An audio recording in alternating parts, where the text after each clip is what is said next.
डोली दीदी की शादी तो नहीं हुई थी, लेकिन वो जिद करने लगी कि मुझे करवा चौथ का व्रत रखना है। बस मम्मा भी मान गई थी। तो कैसे उसके साथ करवा चौथ के व्रत में मैंने उसकी हेल्प की थी। प्यार की रस्म मैंने ही पूरी की थी, क्योंकि करवा चौथ की रात में जब व्रत खुलता है, उसके बाद जो विशेष रस्म होती है, वो तो मैंने ही पूरी की थी। तो वही कहानी मधुलव स्टोरीज चैनल पर आप सुनने जा रहे हो। मेरा नाम गगन है। डोली मेरी बहन है, काफ़ी क्यूट है, काफ़ी प्यारी है। हालांकि मैं उससे 2 साल बड़ा हूँ। वैसे तो मेरी प्यारी डोली दीदी हॉस्टल में ही रहती थी, वहीं स्टडी करती थी। लेकिन दिवाली से काफ़ी दिन पहले वो घर आ गई थी। वैसे भी करवा चौथ का व्रत मम्मा तो रखती ही हैं, और मम्मा सच में काफ़ी ज़्यादा सज धज कर रहती हैं।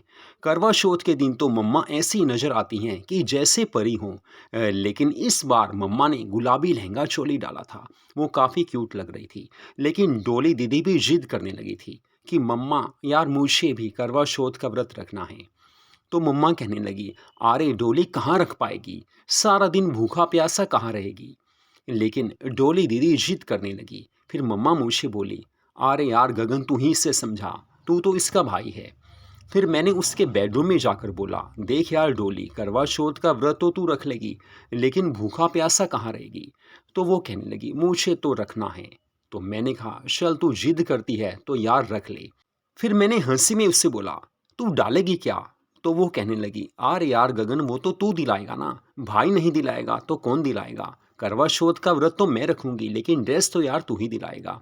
मम्मा ने तो मुझे बताया है कि गुलाबी ड्रेस उन्होंने डालनी है। तो मैंने कहा, चल यार मैं तुझे ड्रेस दिलवा देता हूँ। फिर उसके लिए मैंने ब्यूटीफुल गोल्डन लहंगा चोली उससे दिलाया था। काफ़ी महंगा आया था। लेकिन उसकी जिद थी कि मुझे गोल्डन रेड ड्रेस ही चाहिए। तो बस करवा चौथ के दिन वो काफ़ी प्यारी लग रही थी। दोपहर को जब पूजा होती है, उस समय उसने वही ड्रेस डाली थी। मैं उससे देखता रह गया। सच में वो दुल्हन जैसी लग रही थी, क्योंकि वो ड्रेस ही इतनी प्यारी थी। और वैसे भी वो पार्लर पर होकर आई थी। पूरा मेकअप डोली दीदी ने किया हुआ था। मुझे नहीं पता था कि इतनी खूबसूरत भी लग सकती है। मैंने मम्मा से कहा कि मम्मा, ये तो तुम्हारे से भी ज़्यादा प्यारी लग रही है। तो मम्मा कहने लगी, अरे मेरी बेटी है तो प्यारी तो लगेगी ही। मम्मा ने उस समय डोली दीदी को गले से लगा लिया था, क्योंकि डोली दीदी काफ़ी प्यारी लग रही थी। फिर मैंने देखा, सच में यार वो तो क़यामत है। मैंने डोली दीदी से बोला, अगर तेरी शादी हुई होती तो बस तेरे हस्बैंड तो तुझे इसी समय प्यार करना शुरू हो जाती। उस समय मम्मा पास नहीं थी। दीदी मुस्कुराकर कहने लगी, हाँ वो तो है यार, वो तो तुझे पता है सब चलता ही है, उसके बिना गुजारा चलता कहाँ है। फिर मैंने उससे बोला, एक बात बता यार, करवा चौथ की व्रत में पूजा तो तूने कर ली, अब शाम को हम घूमने भी चलेंगे। रात को 8 बजे चांद निकलेगा, फिर तू व्रत भी खोल लेगी। लेकिन यार उसके बाद भी तो रस्म होती है, प्यार की रस्म, वो कौन निभाएगा। तो वो मुस्कुराकर कहने लगी, अरे यार तू पास में है ना, तो वो रस्म तो यार तू ही निभाएगा। मुझे पता है, तूने इतनी महंगी ड्रेस लेके दी है, तो तेरी बात भी तो मानूंगी। चल यार बाहर चलते हैं। फिर मम्मा तो घर पर थे, क्योंकि पापा भी घर ही थे। पापा मम्मा को देखकर तारीफ करने लगे थे। वो कहने लगे कि आज तो तुम चांद का टुकड़ा लग रही हो। मैंने भी देखा, मम्मा सच में उस गुलाबी ड्रेस में काफ़ी प्यारी लग रही थी। मैंने भी मम्मा से बोला, मम्मा सच में कितने प्यारे लग रहे हो आप। करवा चौथ के व्रत के दिन तो आप छा जाते हो, बड़े प्यारे नजर आते हो। लेकिन डोली मुझसे कहने लगी, चल यार गगन, मार्केट चलते हैं, टाइम पास हो जाएगा। मैंने कहा, हाँ चलते हैं। फिर हम दोनों फिर से मार्केट चले गए थे। शॉपिंग की, उसके लिए मिनी ड्रेस दिलवाई थी। वो खुश थी। और रात 8 बजे से पहले हम वापस आ गए थे। चांद निकल आया था और डोली दीदी ने व्रत खोल लिया था। चांद का दर्शन करके डोली दीदी ने व्रत खोल लिया था, मम्मा ने भी व्रत खोल लिया था। अब दोनों खुश थे। मम्मा को लेकर पापा तो होटल में चले गए थे, क्योंकि खाना उन्होंने बाहर ही खाना था। और मुझे पता है कि हर साल पापा मम्मा को पूरी तरह से अच्छे से खुश करते हैं, क्योंकि ये व्रत ही ऐसा है। और व्रत की अंतिम रस्म तो रात को निभाई जाती है, वो भी मुझे पता था। मम्मा को भी पता था कि मैं सब जानता हूँ। उसके बाद डोली दीदी कहने लगी, मम्मा पापा तो यार चले गए, चल हम भी होटल में चलते हैं, खाना बाहर खा कर आते हैं। मैंने कहा, हाँ वो तो है। फिर हम दोनों एक अलग होटल में चले गए थे। वहाँ हमने खाना खाया। डोली से मैंने कहा, कैसा लगा आज। वो कहने लगी, हाँ व्रत तो सही से हो गया, लेकिन यार सच में भूखा प्यासा रहने की हिम्मत तो नहीं थी, लेकिन फिर भी रख ही लिया। शादी के बाद भी तो रखना ही है। थोड़ा यह प्रैक्टिस हो गई, लेकिन फिर भी ठीक रहा। अब खाना खा लिया है, अब बिल्कुल फिट हूँ। तो मैंने कहा, अब अंतिम रस्म कौन निभाएगा, प्यार की रस्म। फिर वो कहने लगी, जनाब वो तो आप ही निभाओगे, क्योंकि प्यार भी तो ज़रूरी होता है। फिर हम दोनों वहाँ मूवी देखने चले गए थे। रोमांटिक मूवी हमने थिएटर में देखी थी। देर रात हम घर आए थे। फिर मैंने उससे बोला, अब तो जो विशेष रस्म है वो तो निभानी है। प्यार का रीति रिवाज भी तो जरूरी होता है। मैं उससे प्यार करने लगा था। वो खुश थी। उसके बाद 2 घंटे तक हम एक दूसरे से बातें करते रहे। प्यार तो हो गया था। फिर हम बातें करने लगे। वो मुझे अपना फ्यूचर का प्लान बताने लगी। मैंने उससे बोला, यार हॉस्टल में काफ़ी हो गया, घर ही आ जाना। अब तुझे पता है कि घर में भी तेरी काफ़ी ज़रूरत है। वो मुस्कुरा कर कहने लगी, हाँ मैं भी यही समझ रही हूँ। तू पास में है, मम्मा पापा पास में हैं, तो मुझे प्यार मिलता रहेगा। वैसे भी यार हॉस्टल में अब दिल लगता नहीं है। जवान हो चुकी हैं, कोई तो चाहिए जो दिल की बात समझ सके। वैसे भी इस उम्र में परिवार में रहना अच्छा रहता है। नहीं तो इंसान इधर उधर किसी न किसी से दिल लगा ही बैठता है। मैंने पूछा, तेरा दिल किसी से लगा या नहीं?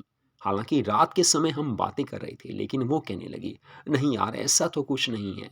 लेकिन काफ़ी लड़के दीवाने तो हैं, लेकिन मैं किसी से प्यार नहीं करती। बस मैंने यही सोचा है कि घर पर ही रहूंगी।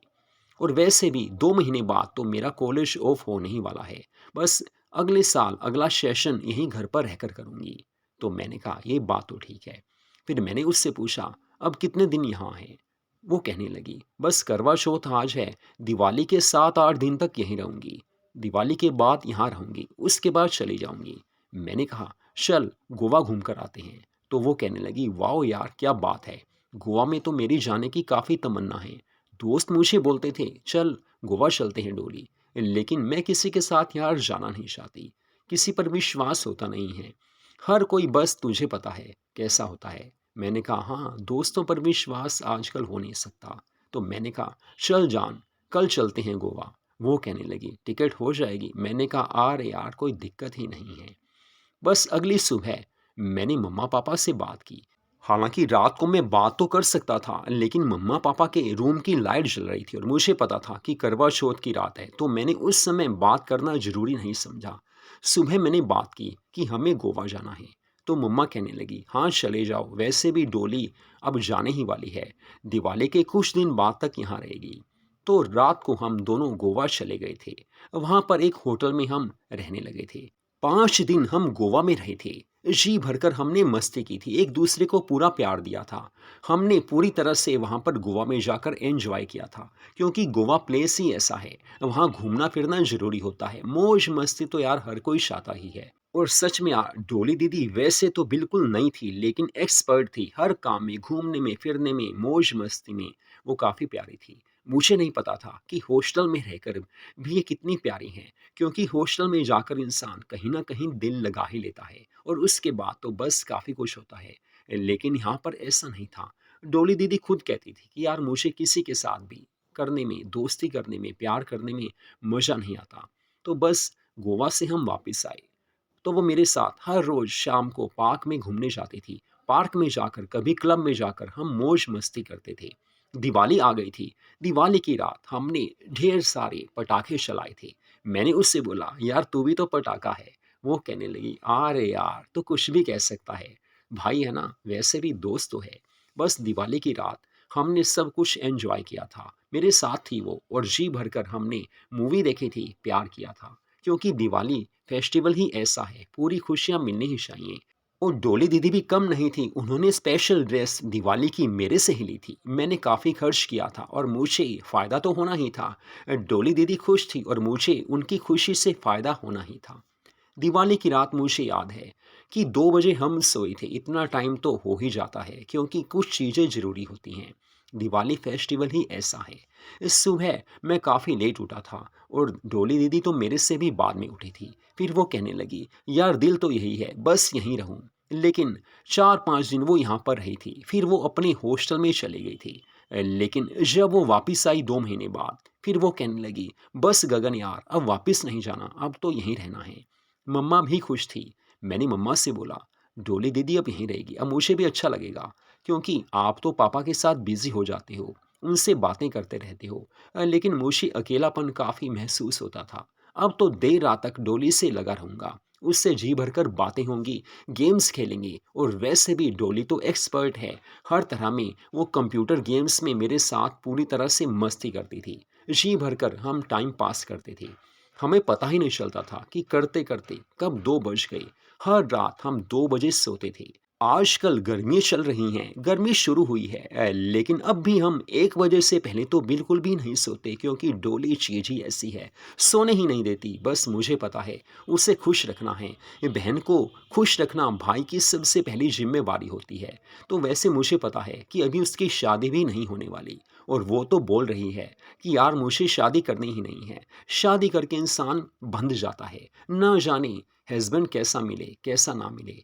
लेकिन मैंने उसे समझाया, अरे यार शादी तो सबको ज़रूरी करनी होती है। फिर वो कहने लगी, नहीं यार मुझे नहीं करनी।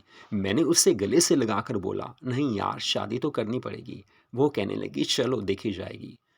तो मधु लव स्टोरीज चैनल पर इस कहानी को आपने सुना। प्यार और मस्ती से भरी कहानियों को सुनने के लिए हमारे चैनल को सब्सक्राइब जरूर कीजिए। हर रोज आपको हमारे चैनल पर ऐसी कहानियां सुनने को मिला करती हैं।